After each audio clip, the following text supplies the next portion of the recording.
হুগলির মগরায় বিজেপির সভা। সোমবার হুগলির Mogra Ramakrishna mission cinema hall থেকে 3 কিলোমিটার রাস্তা পদযাত্রা করেন বিরোধী দলনেতা শুভেন্দু অধিকারী। বৃষ্টির মধ্যে ভিজে বিজেপি কর্মীরাও পদযাত্রায় পা মেলান। মগরা স্টেশনের পাশে এই সভা করেন শুভেন্দু অধিকারী। সেখানেই তিনি বলেন, বিজেপিকে আনুন, হুগলি সিঙ্গুরের টাটাদের হাত ধরে পায়ে ধরে ফিরিয়ে আনবে বাংলায়, ছেলে মেয়েদের কাজ হবে। বিরোধী দলনেতা মুখ্যমন্ত্রী মমতা বন্দ্যোপাধ্যায়ের উদ্দেশ্যে বলেন, মমতা বন্দ্যোপাধ্যায় রোহিঙ্গিয়াদের বাঁচাতে চান, ভাষা আন্দোলন করছেন। কি সুন্দর ভাষা। অসিত মজুমদার বলছেন জিহাদ, যেটা আরবি ভাষা। তিনি আরো বলেন, সিএ করছে মোদিজি।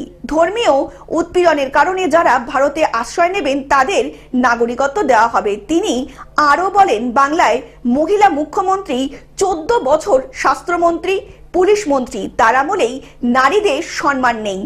নারী সম্মান যাত্রার মধ্যে দিয়েই বাংলার মা বোনেদের সম্মান ফিরিয়ে আনতে চান মোদিজি। ইনি একমাত্র লোক যিনি নারী শক্তিকে সর্বোচ্চ সম্মান দিয়েছে বলে জানালেন বিরোধী দলনেতা।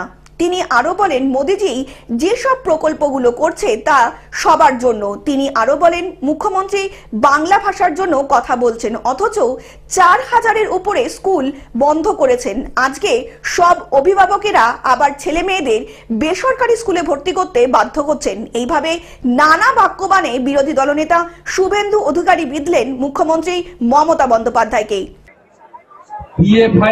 নিষিদ্ধ সংগঠনের প্যারেড হয়েছিল শামসেরগঞ্জ মুর্শিদাবাদে। সেখানে অংশগ্রহণ করেছিলেন ফারাক্কার এমএলএ মনিরুল ইসলাম। বাংলা ভাষা নিয়ে চিৎকার করছেন।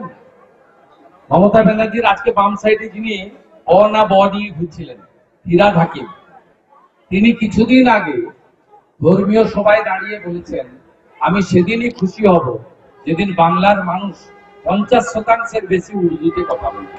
दादा, ममता ने खुलेआम प्रशासनिक सभा से बीएलओ को धमकाया है कि आप यदि इलेक्टोरल रोल में एक भी नाम। कल मीडिया में दिया हूँ, chief election commissioner Ganesh Kumar ji को खत भी भेजा हूँ। इसमें इलेक्शन कमीशन को सोमोटो कॉग्निजेंस लेना चाहिए और उसको बहुत सीरियसली लेना चाहिए। হাওড়া থেকে কৌশিক ঘোষের রিপোর্ট, গ্লোব নিউজ।